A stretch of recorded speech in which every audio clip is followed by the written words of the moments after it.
Hi guys, कल आपका EISSM का एग्जाम है। अभी आपका प्रिपरेशन फेज चल रहा है, पढ़ाई चल रहा है। होपफुली अच्छा चल रहा होगा और बस ऐसे ही करते रहो।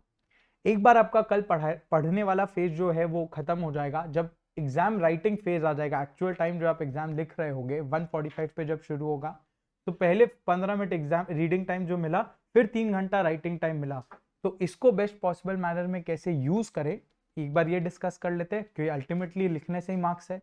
सो इसको पहले देख लेते हैं और साथ में एक बार ये भी डिस्कस कर लेते हैं आंसर्स कैसे लिखना है जब आप आंसर कल लिख रहे होगे best possible manner given the content अपने को जितना पता है। या हम लोग प्रेपरेशन का बात नहीं कर रहे, सिर्फ एग्जाम में कैसे लिखना है और टाइम को कैसे यूज करना है, we are just talking about that. ज्यादा टाइम नहीं लूंगा, एग्जाम है, शॉर्ट में मैं सब बताते हुए चलूंगा। सबसे पहला 15 मिनट का बात करते हैं, वो 15 मिनट्स रीडिंग टाइम आपको कैसे यूज करना है। मेरे हिसाब से मैं भी यही हमेशा करता था और ये हमेशा यही एडवाइस करता हूं, 15 मिनट्स में आप ऑप्शंस को इवैल्यूएट करो। And since this is a theoretical paper, EISSM एक थियोरेटिकल पेपर है, evaluating options is very easy.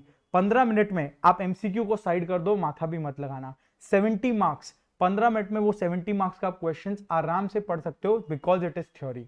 आराम से आप क्वेश्चंस पढ़ सकते हो। पहला 5 मिनट ES को दे देना, क्योंकि वहां पे केस स्टडीज बहुत ज्यादा आपको आता नहीं है, डायरेक्ट क्वेश्चंस होगा मोस्टली। सो वहां पे 15 मिनट एकदम 15 मिनट में डिसाइड कर लेना EIS में आपको बेस्ट कौन सा आता है। हो सकता है आपको दो क्वेश्चन 3 क्वेश्चन नहीं आता हो, कोई दिक्कत नहीं है। पहले ये देखो कि बेस्ट आपको कौन सा आता है, दोनों पार्ट्स किस में आता है, वो ऑर्डर वहां पे आप डिसाइड कर लो कि ये ऑर्डर में अपने को अटेम्प्ट करते हुए चलना है। करेक्ट, कंपल्सरी करना ही पड़ेगा। एक बार क्वेश्चन पढ़ लो और लगे कि ये कम आता है, कोई दिक्कत नहीं है, लास्ट में अटेम्प्ट कर देना ना। फर्स्ट वो अटेम्प्ट करो जो आपको बेस्ट पॉसिबल मैनर आता है, and then keep on attempting जैसे जैसे आपको आता रहे।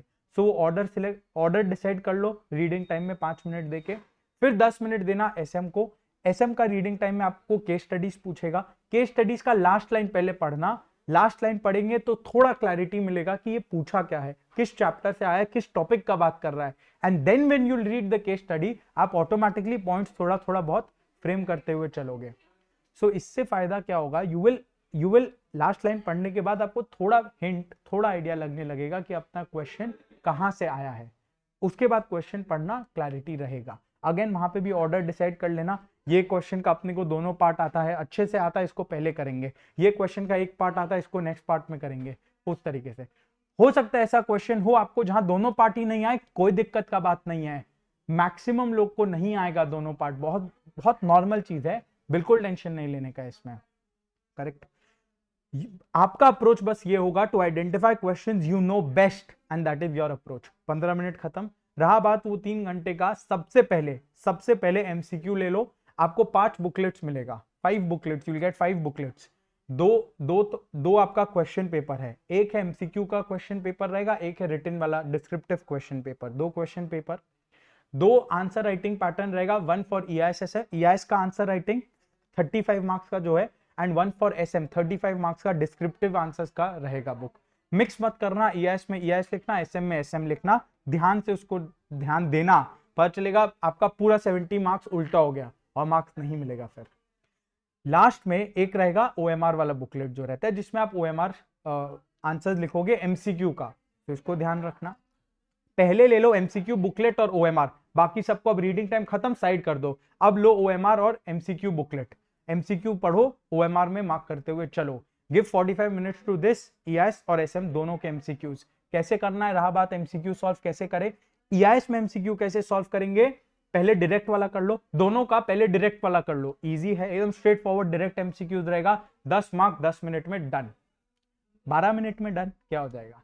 तो डायरेक्ट है, क्वेश्चन पढ़ो आंसर आएगा, क्वेश्चन पढ़ो आंसर आएगा। कहीं पे डाउट है मार्क कर देना, लास्ट के लिए मत छोड़ना, वो छूट जाएगा, मार्क कर देना एक बार के लिए। डाउट है गोला मार लेना, लास्ट में फिर देख लेंगे उसको। एक बार जो आपको बेस्ट पॉसिबल लग रहा हो, एलिमिनेशन मेथड फॉलो करना, जो पॉसिबल नहीं लग रहा ऑप्शन काटो, जो best possible, let's say you boil down to 2 options, जो बेस्ट पॉसिबल लग रहा है, take a calculated guess and proceed. Correct, वो आप मार्क करके छोड़ देना, लास्ट में टाइम मिला तो रिविजिट हो जाएगा। इन केस टाइम नहीं मिला तो एटलीस्ट आपका एक मार्किंग चला गया। इस तरह से 10 नंबर खत्म। अब रहा बात 20 marks of case based questions, 10 mark EIS 10 mark SM। वो कैसे करेंगे मैंने आपको ऑलरेडी बता रखा है। केस स्टडी में पहले क्वेश्चंस को देखना, क्वेश्चंस को देखना, बहुत कुछ क्वेश्चंस ऐसा मिलेगा जिसमें आपको केस स्टडी रेफर भी नहीं करना पड़ेगा, स्पेशली ईआईएस के केस में, तो वो क्वेश्चंस आपका डायरेक्टली हो जाएगा। और अगर आपको लगे कि केस रेफर करना है तो कर लो, कोई दिक्कत नहीं है, पर क्वेश्चंस पढ़ के केस रेफर करना, जिससे क्या होगा, एक केस पढ़ते समय आपको क्लैरिटी मिलेगा, हाँ ये क्वेश्चन पूछा हुआ है। सेम फॉर एसएम, इस तरीके से ईआईएस और एसएम के केस स्टडीज। एमसीक्यू हो गया अपना 45 मिनट्स, लेट से 50 मिनट्स लग जाएगा मैक्स टू मैक्स, उससे बेसी नहीं। अब अपने पास बचता है let say 1 hour 10 minutes to 15 minutes. So पहले 1 आवर 10-15 मिनट्स ईआईएस को देना, and the last 1 hour you will give to SM. पहले ईआईएस को क्यों और एसएम को क्यों नहीं? क्योंकि ईआईएस में आप बना नहीं सकते, एसएम में कहीं ना कहीं आपको कुछ ना कुछ थोड़ा तो क्रिएटिव राइटिंग करना ही पड़ेगा, और वही क्रिएटिव राइटिंग अगर आप शुरू में करने लगे तो ईआईएस के आंसर्स में क्वालिटी प्रॉब्लम आने लगेगा। पहले ईआईएस को लो, वो डेफिनेट होगा, क्वेश्चन आता है तो बढ़िया, नहीं आता है तो भी ठीक, नहीं आता है तो जो आए वो लिख देना, पर पहले ईआईएस को अटेम्प्ट कर लो। करेक्ट ऑर्डर आपका डिसाइड किया हुआ है रीडिंग टाइम में, उस ऑर्डर में करो। आंसर कैसे लिखेंगे? ईआईएस इज पॉइंट्स बेस्ड, सारे क्वेश्चन मैक्सिमम आपको पॉइंट बेस्ड रहेंगे, apart from a question flow chart आया तो वो, और अपार्ट फ्रॉम कोई शॉर्ट नोट पूछ लिया तो वो। Maximum answers will be point based, और पॉइंट्स में लिखना, अगर आपको बुक का एक क्वेश्चन आता है कितना पॉइंट्स लिखना चाहिए, सिंपल सा चीज है, अगर आपको याद है उस टॉपिक में कितने पॉइंट्स थे बुक में, सो सारा चिपका देना without focusing on the number of marks. Time कम नहीं होगा, टाइम कम नहीं होगा, एक्सप्लेनेशन आप डिसेंट लेवल 2-3 लाइन एक्सप्लेनेशन लिखना मोर देन इनफ है। मेन मार्क्स है पॉइंट्स पे, पॉइंट्स लिख देना जितना आता हो। 4 मार्क का क्वेश्चन है तो ये नहीं 4 ही पॉइंट लिख के आएंगे, जितना आता है लिख देना। अगर मान लो आपको बुक के पॉइंट्स याद नहीं आ रहे या 2-3 ही याद आ रहे हैं और क्वेश्चन है 4 मार्क का, तो लेट से 3 पॉइंट याद आया, 1 पॉइंट मन से बना देना, मन से बना के आ जाना।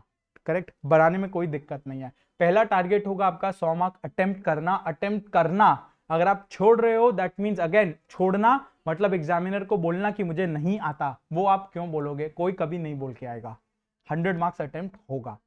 सो ये ईआईएस हुआ, एकदम आपको पॉइंट फॉर्म में लिखना है। एंड इंपॉर्टेंट, अगर आपको लेट से बुक के पॉइंट्स याद है प्रॉपरली, कुछ क्वेश्चंस होगा जिसमें आप कॉन्फिडेंट होगे बुक का पॉइंट्स याद है एकदम, BPA objectives, timeliness, integrity, confidentiality, availability याद है एकदम, तो वो टाइमलीनेस लिखा अंडरलाइन कर दो, एग्जामिनर को दिखाओ या आता है मेरे को। इंटेग्रिटी लिखा अंडरलाइन कर दो, कॉन्फिडेंशियलिटी लिखा अंडरलाइन कर दो। Underline the points which you know. और जो आंसर्स में आपको कॉन्फिडेंस इश्यूज है, नहीं आ रहा है, उतना क्लैरिटी नहीं है, मतलब कुछ कुछ आप लिख पा रहे हो बुक का, कुछ कुछ अपने मन से भी, कोई दिक्कत नहीं है, आंसर पूरा लिखो, अंडरलाइन मत करना। अंडरलाइन वहां करना जहां आप कॉन्फिडेंट हो। डन, ये हुआ ईआईएस का बात। रहा बात लास्ट 1 आवर एसएम। एसएम में क्या आएगा? केस स्टडीज आएगा। केस स्टडीज तो आएगा, केस स्टडी में पहले लास्ट लाइन देख लेना, क्लैरिटी मिला किस चैप्टर का है, फिर केस पढ़ लेना। केस पढ़ के आपको लगेगा इसका आंसर तो 5 लाइन का है, 5 मार्क का क्वेश्चन क्यों है, फिर वो आपको सजाने के लिए मार्क्स देंगे। स्ट्रक्चर में बांटना, लेट से स्ट्रैटेजी से कोई केस स्टडी आता है, कॉर्पोरेट या लेट से ग्रोथ का स्ट्रैटेजी है, वो आपको डाइवर्सिफिकेशन का कोई केस स्टडी दे दिए। सो पहले आप आइडेंटिफाई करना, पहले आप 2 अप्रोच है, या तो आप जो कंक्लूजन है वो पहले दे सकते हो, first line you start with the conclusion, this question the case which is mentioned above refers to diversification in terms of concentric diversification, या it refers to concentric diversification for example। conclude आप पहले ही कर दिए और फिर आप explain करोगे। आप ये करोगे जब आप श्योर हो कि ये आंसर है, and if you are not sure about the answer, do not conclude in the first line. पहला लाइन एग्जामिनर पढ़ के गलत मार्क कर देगा, नहीं। और आप श्योर है आंसर को लेके, फर्स्ट लाइन में कंक्लूड करो, बिल्कुल करो। If you are not sure about the answer, conclude in the last line. Correct. अब रहा बात आंसर बड़ा कैसे करें, स्ट्रक्चर में डिवाइड कर दो, 3 हेडिंग्स में डिवाइड कर दो हर आंसर को, 3 to 4 headings more than enough है। पहले आप डाल दिए इंट्रो बॉडी कंक्लूजन होता है ना, एसेज जैसे लिखते थे, बिल्कुल वैसा। इंट्रो में क्या आएगा, लेट्स से कॉन्सेंट्रिक डाइवर्सिफिकेशन का क्वेश्चन आया, इंट्रो में दे दो ग्रोथ स्ट्रैटेजी है ना वो, तो इंट्रो में आप दे दो कॉर्पोरेट स्ट्रैटेजीज 4 टाइप के होते हैं, growth, stability, retrenchment and then we have combination strategy, 4 type का होता है। Then the question refers to growth strategy, growth में डिफाइन कर दो briefly, diversification is a form of internal growth strategy, ऐसे करके थोड़ा सा डिफाइन कर दिया। डाइवर्सिफिकेशन क्या है उसको डिफाइन कर दिया उसके बाद, और डाइवर्सिफिकेशन में कितना क्या क्या पार्ट्स आता है, vertical integration, horizontal integration, concentric, conglomerate. फिर नेक्स्ट में लिखा अगेन ये सब जो था कहानी था, एकदम वन लाइन लिखना है आपको, बेसी टाइम नहीं देना है. You give 2 minutes to this intro वाला पार्ट में, and then you come to the main part which is जो क्वेश्चन में पूछा है आपसे, लेट्स से कॉन्सेंट्रिक डाइवर्सिफिकेशन. तो वहां आप लिखोगे it refers to concentric diversification in this case, क्योंकि बिकॉज एंड उससे रिलेटेड आप पूरा ज्ञान लिख दिए. What do you mean by concentric diversification, उससे रिलेटेड जितना पॉइंट्स आपको आता है आप सब लिख दिए. एंड देन लास्ट में एक जाके आप कंक्लूड कर दोगे कि therefore the case mentioned in the problem या the above case referred to in the question relates to concentric diversification because एक लाइन में लिख दिया these are in the products are related yet distinct, ऐसा कुछ लिख दिया, जो भी है करेक्ट. डन. इस तरीके से अपने को चलना है. टेंशन मत लेना, आप पढ़ रहे हो, एग्जाम अच्छा जाएगा. इनकेस आपका कुछ प्रिपरेशन वीक भी रहता है, ये आपको पता है वीक है, एग्जामिनर जो आपका एग्जामिनर नहीं, जो पेपर चेकर रहेगा उसको नहीं पता आपका पेपर आपको कितना आता है या कितना नहीं आता है. So show it to him that you know everything. उसको तो दिखाना है ना, वो 3 घंटा में आप दिखा देना, छोड़ना मत कुछ. जितना आए उतना पहले लिख देना बुक का, नहीं आए तो बना देना, चलेगा चलेगा. डन. ऐसे पढ़ते रहो. All the best. एग्जाम बहुत बढ़िया जाएगा, टेंशन का कुछ नहीं है. कुछ भी प्रॉब्लम हो, डाउट लगे, कॉल करना मेरे को, आई एम अवेलेबल. अच्छा जाएगा. All the best.